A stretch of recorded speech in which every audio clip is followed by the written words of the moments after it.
Sir ఇప్పుడు ఈ కుటుంబ ప్రభుత్వం వచ్చింది, ఈ ఎమ్మెల్సీ ఎలక్షన్ జరిగింది, ఎలా ఉంది సార్? ఈ మూడు టీడీపీ కూటమి ప్రభుత్వం గెలిచింది, దాన్ని ఎలా చూస్తారు?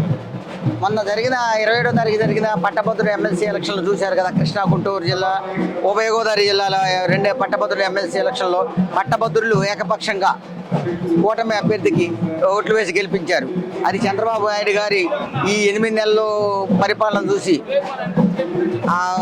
ఆయన అభివృద్ధి చూసి ఆయన పరిపాలన దక్షత చూసి పట్టభద్రులు ఓట్లు వేసి గెలిపించారు.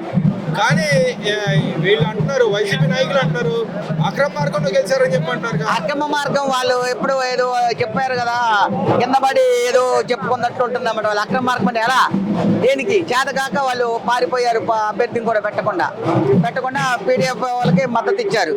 మద్దతు ఇచ్చి వాళ్ళు వచ్చి పూర్తిగా ఇక్కడ ఎలక్షన్ బూతుల దగ్గర వచ్చి నిలబడి చేశారు. అయినా వాళ్ళని నమ్మే పొజిషన్ లేదు. జగన్మోహన్ రెడ్డిని కానీ, జగన్మోహన్ రెడ్డి ప్రభుత్వం ఆ పార్టీని కానీ ప్రజలు ఇంకా నమ్మటం లేదు, మర్చిపోయారు. ఇంకా ఎప్పటికీ అది వచ్చేది లేదు. అంటే దీన్ని రిఫరెండంగా చూడొచ్చు అంటారా ఈ 9 నెలల పరిపాలనకు సంబంధించి? అవును, రెఫరెండం కింద చూడాలి. ఇప్పుడు కంపెనీలు వచ్చినాయి, 4 లక్షల ఉద్యోగాలకు ఉపాధి కల్పించడానికి ముందు పునాది వేశారు బాబు గారు. ఇవన్నీ ఆలోచించారు పట్టభద్రులు.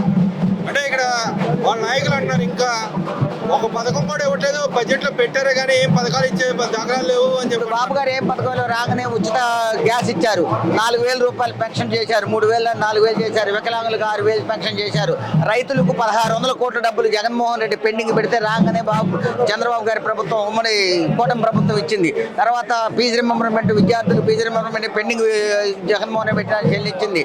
తర్వాత దీనికి ఆరోగ్యశ్రీ పెండింగ్లు పెడితే అది కూటమి ప్రభుత్వం చెల్లించింది. ఇవన్నీ చెల్లించుకుంటూ వస్తున్నారు. రేపు మే నెలలో అన్నదాత సుఖీభవ పిల్లలకి అమ్మకం వందనం చేస్తాం. తర్వాత ముందు అవి చేసుకుంటూ వస్తుంటారు. ఒకేసారి కదా ఎవరైనా కూడా ఇది మనం ఓట్లేదు. ఏదైనా ఒక ఇదయ్యాక కొన్నాళ్ళ పాటు ఆగాలి కదా, ఎమ్మటే కదా వచ్చింది. జగన్మోహన్ రెడ్డి అంతకుముందు రాగానే ఏమన్నా నెక్స్ట్ మంత్ చేసిండా, 1 ఇయర్ తర్వాత చేసిండు ఏ పథకం అయినా కూడా. ఇక్కడ పథకాలు పేర్లు పెట్టి ఇస్తా అన్నారు, సూపర్ 6 పథకాలు ఇస్తా అన్నారు, కూడా ఇవ్వట్లేదు. అంకెల గారి తప్పితే బడ్జెట్ కేటాయింపులు కూడా లేవు. లబ్ధిదారులు తగ్గించారు కదా, అన్నదాత సుఖీభవ కేటాయించారు, అమ్మకు వందనాన్ని కేటాయించారు, గ్యాస్ బండ్లు ఇవ్వడానికి కేటాయించారు, విద్యాశాఖ కేటాయించారు, అన్ని ప్రతి ఒక్కదానికి కేటాయించుకుంటూ వచ్చారు కదా. లబ్ధిదారులు తగ్గిస్తారని చెప్పండి. లబ్ధిదారులు ఇవ్వకుండానే తగ్గించారని నువ్వు ఎలా చెప్పగలుగుతావు? ఇంకా పథకాన్ని ఇవ్వకుండానే నువ్వు తగ్గించారని ఎలా చెప్పగలుగుతారు? ఇప్పుడు పెన్షన్లు వచ్చింది, అంత ముందు వచ్చింది 54 లక్షలే ఉంది, ఇప్పుడు 64 లక్షలు పెన్షన్లు వచ్చేది. అది ప్రతి ఒక్కరికి ఇస్తున్నారు కదా. ఏప్రిల్ నుంచి బాబు గారు ప్రకటించిన దగ్గర ఆయన జూన్ నెలలో ముఖ్యమంత్రిగా ప్రమాణ స్వీకారం చేస్తే ఏప్రిల్ మొత్తం ఇంకా బ్యాగ్ 2 నెలలు పోయి ఇచ్చేశారు. 6,000 లెక్క, 4,000 లెక్క. వికలాంగులకు నువ్వు ఎన్నాళ్ళైనా రూపాయి పెంచలేదు, 6,000 చేశారు వికలాంగులకి. అంటే ఇక్కడ ఏదైతే బడ్జెట్ లో ఎప్పుడో లేని విధంగా తెలుగు భాషకు కూడా ప్రత్యేకంగా కేటాయింపులు చేశారు కదా, ఎలా చూస్తారు? తెలుగు భాషకి కేటాయింపులు చేశారు కదా, అది అభినందించదగ్గ విషయం. తెలుగు భాషని అభివృద్ధి చేయాలంటే ఇప్పుడు మర్చిపోతున్నారు. ఇప్పుడు ముందు తరాల వాళ్ళకి మన భాష మీద పట్టు కలగాలి, మన భాష మీద ప్రేమ కలగాలి అని అది చేయడం చాలా అభినందన. నిన్న లోకేష్ గారు విద్యాశాఖకు సంబంధించి 117 జీవోని క్యాన్సిల్ చేయడానికి ఎమ్మెల్యేలతో మీటింగ్ పెట్టి దాన్ని క్యాన్సిల్ చేయాలని చెప్పి అడిగారు. గతంలో ఏదైతే తెలుగు భాషకు సంబంధించిన దాంట్లో ఇంగ్లీష్ మీడియం ఉండాలి, తెలుగు భాష ఉండకూడదని చెప్పి జగన్మోహన్ రెడ్డి గారు చెప్పారు.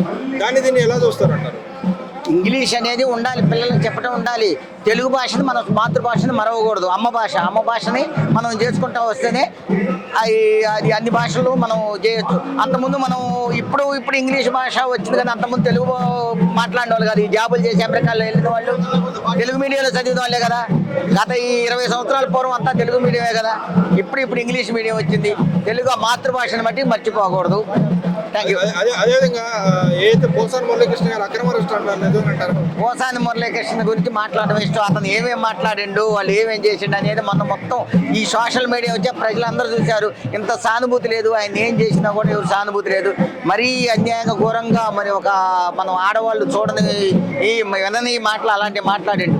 అతను ఆయన గురించి మాట్లాడడం ఇష్టం. ప్రజలు కూడా ఏం చేసినా కూడా పోసాని కృష్ణ స్క్రిప్ట్ ఇచ్చారు, దాన్నే చదివాను, నాకే సంబంధం లేదని చెప్పి అంటున్నాడు కదా. అది ఆయన అన్నమే తింటుండ కదా, గడ్డి తింటలేదు కదా.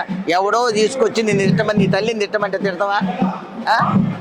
ఎవడో నీకు డబ్బులు ఇచ్చి తిట్టమంటుంటే సజ్జల భార్గవరెడ్డి, సజ్జల రామకృష్ణారెడ్డి తిట్టమంటే తింటావు కదా. అంటే ఇక్కడ అంబేద్కర్ గారు మాట్లాడుతున్నాడు, బొత్స బాలకృష్ణ తప్పు చేశాడు అన్నారు, మరి మీ నాయకులు చేసిన తప్పులు లేవా అని ఎప్పుడు ఉంటుంది కదా. అమ్మటి రాంబాబా ఆయన గంట అరగంట అది చూసుకోమనండి అమ్మటి రాంబాబు గారిని. గంట అరగంట అమ్మటి రాంబాబు మాట్లాడుతుంది. థ్యాంక్ యూ సోదరా, థ్యాంక్ యూ. ఇంకొక మాట లాస్ట్ గా అమరావతి విషయంలో 3 రాజధానుల విషయం మళ్ళీ తెర మీద తీసుకొచ్చిన వైసీపీ దాన్ని ఎలా చూస్తారు? ఇప్పుడు 3 అంటారు, ఈసారి 6 అన్నా 12 అన్నా ఎవరు నమ్మరు కదా. వాళ్ళ అది మెయిన్ అది కూడా ఉంది కదా, ఒకసారి వాళ్ళు ఓడిపోవటానికి గంట 11 రావడానికి. ఉమ్మడి రాష్ట్ర అమరావతిని నాశనం చేశారు. మెయిన్ అమరావతి వాళ్ళు పట్టించుకుంటే వాళ్ళు ఏ స్టేజీలో ఉండేదో తెలుసు.